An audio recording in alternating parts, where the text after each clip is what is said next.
The odds of me starting the podcast at the same time as I get a newsletter from Spreaker about podcasting tips.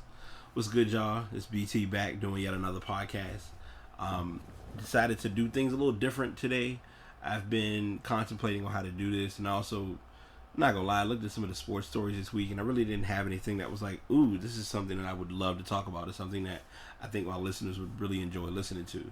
So instead, I'm gonna do things a little different, but it's gonna be the way I want to do it because it's my podcast, and I do what I want, as I always tell y'all. So y'all know what time it is. I'm going to still have a few stories about sports. I'll kind of chip at what I can that I've been keeping up with, sporting related. Get my usual picks for the week, and I'll be adding some music into the realm, and also a little bit of gaming, tidbits that coincidentally came out today. So I thought it would be only fair to just share that with my listeners, because I know you all. I do have a few folks who do follow the podcast that are into, that have their love, their passion for gaming. So I wanted to go ahead and do that. Sorry for the random sounds or the random noises. I'm sitting here looking at the little beats in the bars, and it's probably like, well, Brian, what did you just do? And I will honestly say a lot. So first story, as I mentioned in my Snapchat, and I'm a man of my word. I wasn't going to bring Kaepernick up until he played. So he played this past weekend, and from the looks of things, he is rusty. And you gotta give the benefit of the doubt as far as him being rusty, because, I mean, let's face it, he really hasn't played since last season. He played a few sets during preseason, but as far as the regular season, he hasn't been on the field and really gotten, like, I want to say, gotten his legs under his feet or gotten his sea legs and all that. It's just, he really hasn't played. So their opponent was the Buffalo Bills. Buffalo went rampant on them. LaShawn McCoy, big props to him. I'll go over that in a minute. But LaShawn McCoy showed up and showed out. He had 3 touchdowns with literally 140 yards, so that wasn't too bad. But Kaepernick's stat line, he was 13 of 29, had 187 yards and 1 touchdown. The nicest way to say it, and this is on the personal side of it, the league and sports and itself has that look of that weight of him failing, and you've got to understand it was only one game. Like, we can't sit here and diminish or tear somebody down that literally just played for the first time in God knows how long. So I wasn't looking at the game thinking, oh, he was gonna come out and show up and tear it up. I thought he was gonna come out and play okay, but not play with like a wow factor to it, because he pretty much was gonna be the target of the game as far as trying to hit him and trying to show what he could do. So that's my spiel on that. I'll go ahead and do my brief randomness about fantasy football. I was lucky I caught my fantasy setup in time, because it turns out that the latest picks or the latest setups for this week, I had a wide receiver for Chicago starting, and they're playing tonight. So if I had kept him on my team, it probably wouldn't have been the best idea. But sometimes you catch things just in times, and luckily I caught that one. So right now, trade is in principle. It's just a matter of if the GM sets it up. But I have let Dez Bryant go. Haven't really been getting much production out of him. And then, too, it's a bye week, so it's not like him being on my team is really the best of deals. Carolina and Dallas both have their bye weeks this year, so I'm sorry, they have their bye weeks this week. I'm gonna get it right, y'all know me. But that went the way it did, so I'm still trying to get my second wind, and my second win, because I've literally just not had the most exhilarating season. So we'll jump right into my struggle and my battle. I did not do this last week, so it was kind of like an improv when I did it and looked at the schedule. And I've learned. I guess it's a matter of catching on to doing this. If I don't have the records of the teams that are playing, I just pick. And usually when I do that, it doesn't end up being the best picks chosen for those games. So last week's picks, I went 6-8, and I'm overall 38-37. So that kind of brought me up from the slump that I had, because it was kind of a rough place, but it's still getting there. Because that week I went 4-11 really played its role on my fantasy setup. So, I mean, not my fantasy setup, but my pick'em, as I call them, my weekly pick'em process that I'm doing. So now this week should have a good lineup of games to kind of hit you all with. Now I'm going to let you know now, and I think this is because it's my first week doing it, and I'm going to test it out. If it works, I'll stick with it, but I'll tell you about it when we get to it. But anyway, with the NFL side of things, as far as picks goes, and I'm sorry, I didn't add these stories, but I'll go ahead and add them before I continue with the picks for this week. Tonight, if you are a WNBA fan, Game 5 of the championship game will be played on ESPN between the Los Angeles Sparks and the Minnesota Lynx. It's a big matchup because you'll have Candace Parker and Maya Moore going at it. So always a joy and always a blast to watch them play. Simone Gus has been playing pretty good, and it's also interesting because it'll be the first time since the Lakers did it where a team could repeat winning the championship. It's Minnesota's the win, but it's not solid lock per se because Candace Parker can play, and they do have Nneka Ogwumike with the Sparks as well. Also, if you are keeping up with it, if you may or may not be the biggest fan of it, but we do have the infamous World Series preparations in store. LA and Chicago are playing Game 5. Whoever wins goes on to the World Series. The Cleveland Indians have already gone. Didn't want to leave out any baseball. I know I've kind of been stagnant with that. Been quiet about basketball solely because it's preseason. I really don't give preseason a lot of attention because you're kind of trying to figure out who's who and what's where and how to put people in place. So enough of all that. Just wanted to at least get that in the mix. Now my picks. Tonight's game, Chicago and Green Bay. Going Green Bay. Giants, and then starting on the Sunday games, looks like I'm assuming this is an international game. This is the Giants and Rams. I'm going to pick the Giants because for whatever reason, teams with bad records that go over to international countries play, but they don't play. I don't know how to describe that. Washington and Detroit, odd picks, but I'm going to pick Detroit upset. Minnesota and Philadelphia. Minnesota's still playing pretty good, even though it's in Philadelphia. Cleveland and Cincinnati. If I pick Cleveland and they win, if I pick Cincinnati and Cleveland actually wins, I would be very surprised. But I'm going Cincinnati. Colts and Titans. Hopefully they can come back and awaken. The Titans. Baltimore and the Jets. Shoe in Baltimore. The Jets have an interesting story because they have a quarterback carousel going on. I forgot to add that as well.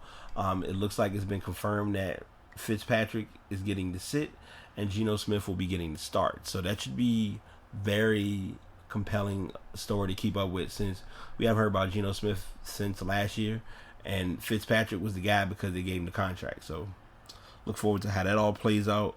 Oakland and Jacksonville. Didn't know Jacksonville won 2 games. Random fact. But Oakland has been playing pretty good this year, so I'm going to go Oakland. New Orleans and Kansas City for fantasy purposes and also for divisional purposes. I'm going to pick Kansas City. Buffalo and Miami. Oddly enough, I'm going to pick Buffalo. They've been playing at a pretty steady pace. San Diego, Atlanta. The Panda got it. I got wins in Atlanta, so I'm going to go Atlanta with that. Tampa Bay and San Francisco. surprisingly enough, I'm going to pick San Francisco. I think it's going to be a good matchup because you got Winston and Kaepernick going against each other. I mean, they won't be playing on the field at the same time, obviously, but if I had to truly take a choice or an option between the two, I would say San Francisco, and it's in San Francisco too. Some may not see it as such, but I'm claiming it as game of the week. New England and Pittsburgh. I am going to go. This is a hard one. I'm taking the upset, but I'm also taking the. You know what? I just realized. Never mind. My sister's gonna have to be mad, but it's also the way the reality of the game is. I'm taking New England, and the only reason I'm really pushing for New England more for this game is Big Ben's gonna be out this week. He's supposed to be out 4 to 6 weeks, so I'm taking New England for that game. Seattle and Arizona. It's in Arizona. Seattle's been playing pretty good. You know, they had one stumbling point, but all in all, they've bounced back from that game.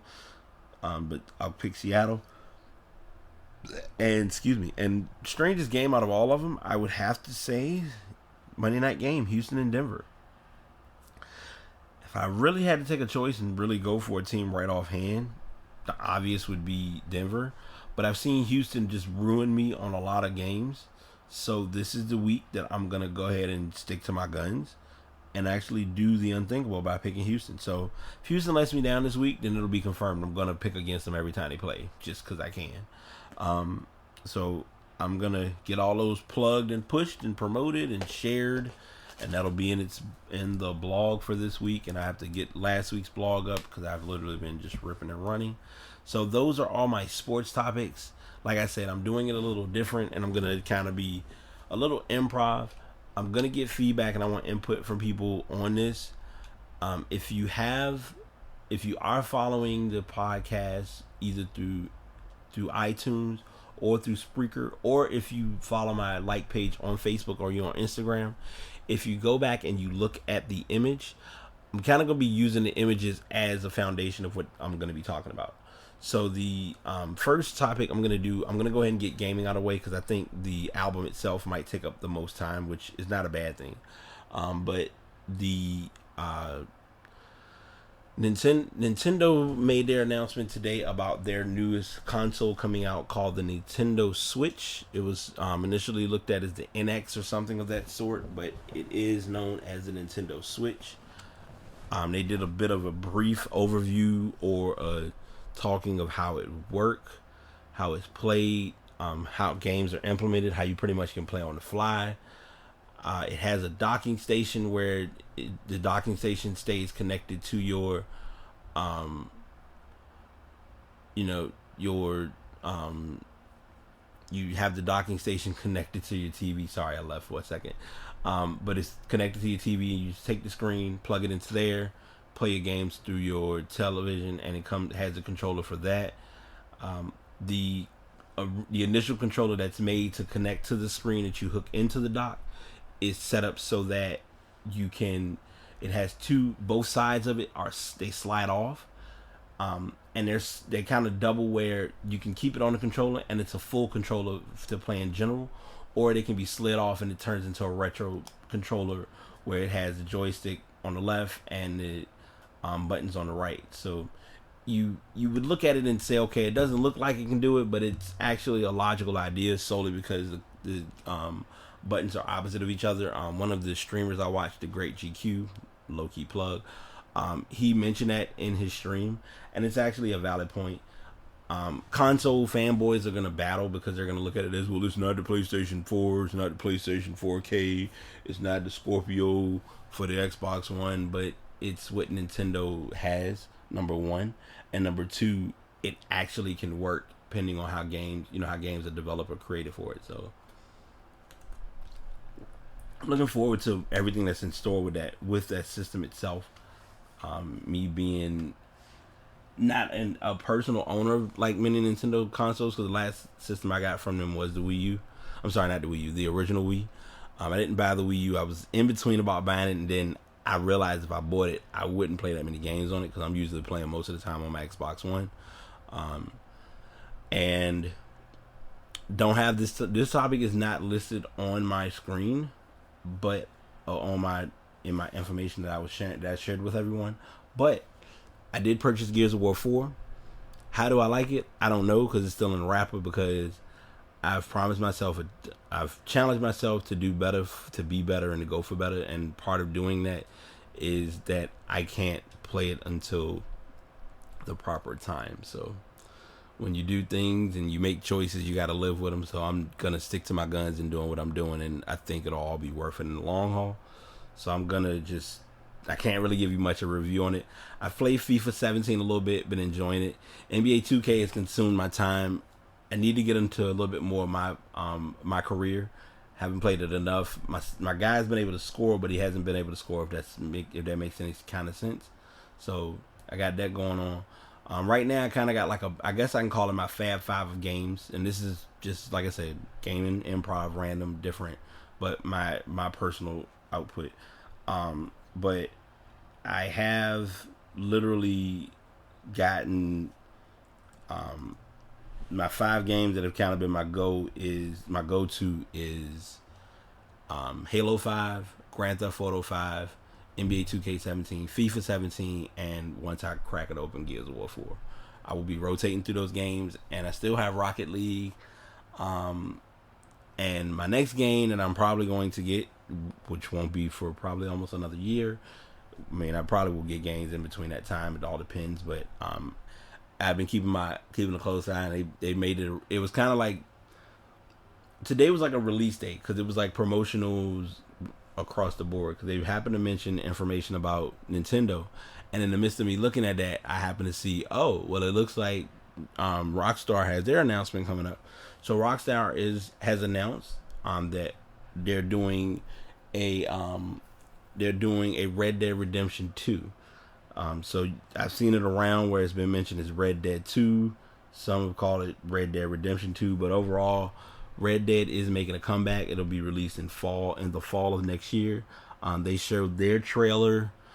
Now, before I get into that, I'm sorry. The Nintendo NX or the Nintendo Switch, they did give like a pretty good little promo to give you an overview of the features that are going to be included and how it works, and how you can how it kind of has like a little stand and you can set it up and play on the go. So things of that sort for the Nintendo NX or the Nintendo Switch are going to be very, huge.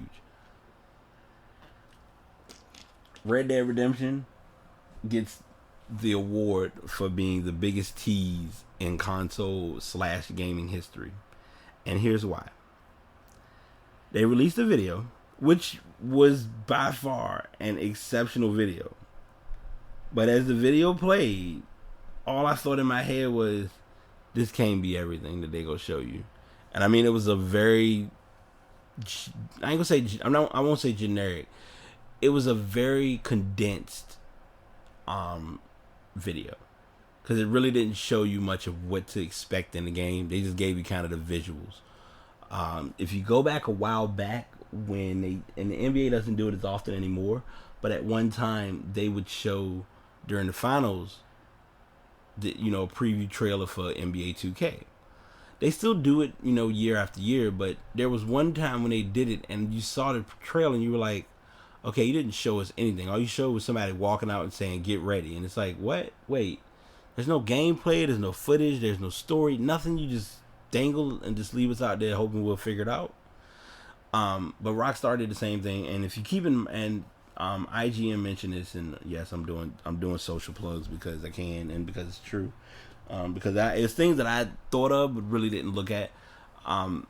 If you really go back and look at it, Grand Theft Auto 5 was the last game that they truly put time into addressing or creating or whatever you want to call it. So Grand Theft Auto 5 has taken up 3 years of the gaming community with Rockstar. So for having Rockstar say, hey, and something that they brought up, and that if you're a Rockstar fan, you always can pick up on it. Their logo factors into how they handle what's coming. I'm gonna check, and this isn't a fact check, but this is just a kind of a knowledge thing that I know they're good at doing. Usually on their social page, and it's probably going to be the case now, Yeah, okay. So on Rockstar Games on Twitter, their logo has been yellow for a while. Well, today it changed, and now it's black with the red R and the outline star. So that's letting you know we're going into a new level or to a new direction, and the new direction is involving the Red Dead Redemption. So they're going to be working on that. The release, like I said, a release date for it or a release time frame for it is fall of next year. So when they say fall of next year, that means more than likely at E3 we're going to see it possibly be told a little bit more, because I know a while back, and I want to say this was in 2014 when they did Halo. Oh, and I'm sorry, rewinding.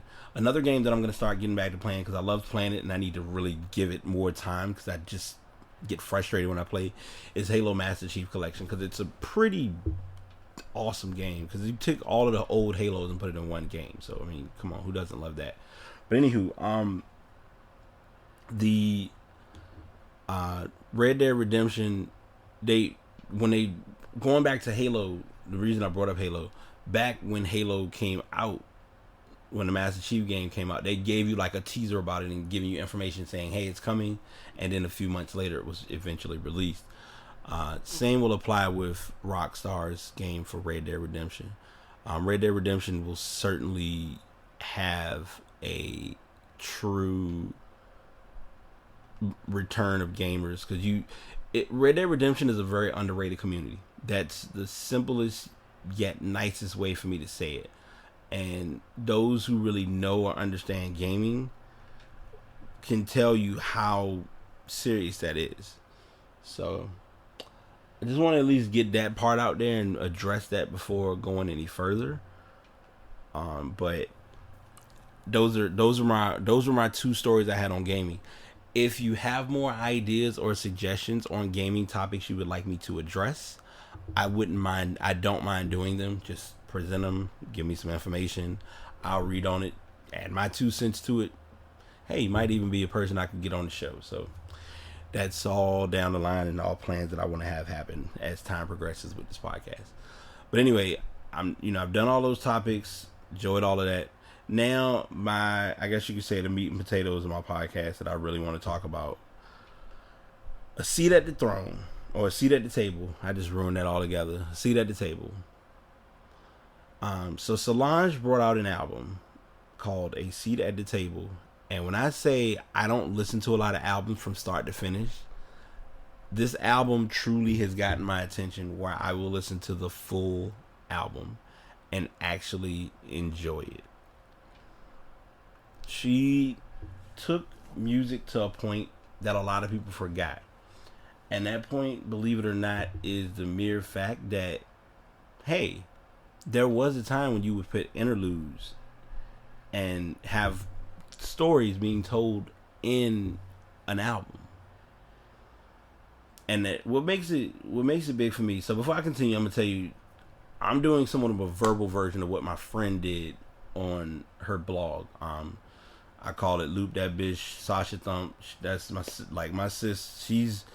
She challenges me on music in ways that I have to learn not to be challenged, because I always remember, or I have to be reminded, you only know as much as you're capable of allowing yourself to learn. And I'm always learning when it comes to music, and she's a big part of that. And my friend Gerald Tukes as well. And a lot of my friends who I follow on Facebook, Twitter, things of that sort, give me like that extra push when it comes to music and learning different artists and knowing who's out there. So Solange album, just, a lot of people, Weary caught a lot of attention. Don't Touch My Hair. Everybody who I talked to, and I think because I heard it on one of the Loop mixes that my friend did for the Loop, or that was helped set up to do the Loop, Cranes in the Sky. Oh my gosh. If you have not had a chance, even if you don't have the album, just listen to Cranes in the Sky on the Solange album, A Seat at the Table. It's one of those, it's one of the few moments that you have to take time and listen to words and not get pulled by the infamous, okay, I'm just going to listen for the beat. No. Put the beat away listen to the words, and you will be amazed and engulfed by what you hear, because she puts it all out there, and that's what it was all about. Um, Returning to the interludes, and one of the tracks on the album coincidentally is called Fubu, so that was a nice little add in there too. But the interludes are done by Master P, and if you really go back and look at Master P's career, Percy Miller was doing his thing back in the 90s. He brought up something that no one expected to get to where it got to in that time frame. Artists now can try to make all the groups collab and join up and own up and whatever, but that was the true make them say like all like that set of Mystical, Silk the Shocker, like all of those artists on Cash Money and No Limit, I'm sorry, on No Limit Records were just they did it. And he just tells you different stories about how he got started with music and how it, turned out being one of the best things for him, at the time when it occurred. So I just wanted to at least give my input about that album. Like, as far as listening, it's an album that you actually can, and this is a hard thing to say as a music snob. Like, anybody who knows me personally knows I am the biggest music snob when it comes to listening to music. I have my way of how I listen to music. And if it doesn't sound right to what I want to hear, I will be in my feelings about it. Even so bad where if I go out partying and the DJ is DJing, if they play music and it's not in the order that I would like to listen to it, I turn into like this little kid that like has an attitude and throws a temper tantrum. Now, granted, I don't do it for real, but in my mind, that's how I feel about certain music or certain albums or songs or whatever. But the album itself is one of the few albums that I can say I can listen to from start to finish and actually enjoy listening to. And that's a tall order for anybody, especially for me. So I truly value the album as a whole. If you have not listened to it, if you need to get a spin of it or check it out, let me know. I think it's, like I said, it's music. That's the best way to describe it. A lot of people, kind of giving their push and pull against it because they're like, oh, it ain't Beyonce, and I'm like, it's not supposed to be. They do it two different ways. Hang on, y'all. All right, sorry about that. Yeah, I truly just value what she did with this album, and that's why I think I'm so adamant about talking about how good of an album it is, because I haven't had an album get my attention like that in years, and that says a lot. So I wanted to at least give y'all some input on that and let you know, if you have a chance, a seat at the table, Solange album, go to your stores, pick it up, go on iTunes, stream it, download it, Spotify, SoundCloud, whatever you do, get it, listen, hear it, talk about it. It's telling some stories, and it's hitting some songs. It hits that song soul that you're not used to. That's my assessment about it, that I think I take away from it every time I think about listening to it. So I wanted to share that, and capping it off here, getting to that near end point. I've enjoyed what I'm doing. I'm glad everyone's listening. Thanks for tuning in. If you have not had a chance to, if you would like to, go back and listen to some of my older podcasts. I'm talking about, I've done a vast majority of the talk has been about sports, but I'm diversing, and I done a little bit of the gaming a little bit before. I had, one of my earlier ones I did with a friend of mine. Hopefully me and him can link back up and do another one, depending on how schedules come together. So I've just, I'm doing what, granted, I'm not celebrity status. I'm not Skip A. I'm not Skip Bayless. I'm not Stephen A. I'm not Shannon Sharp. Yeah, I went there. I ain't even gonna name the other person because he's boxing, and I'm being that petty because I can.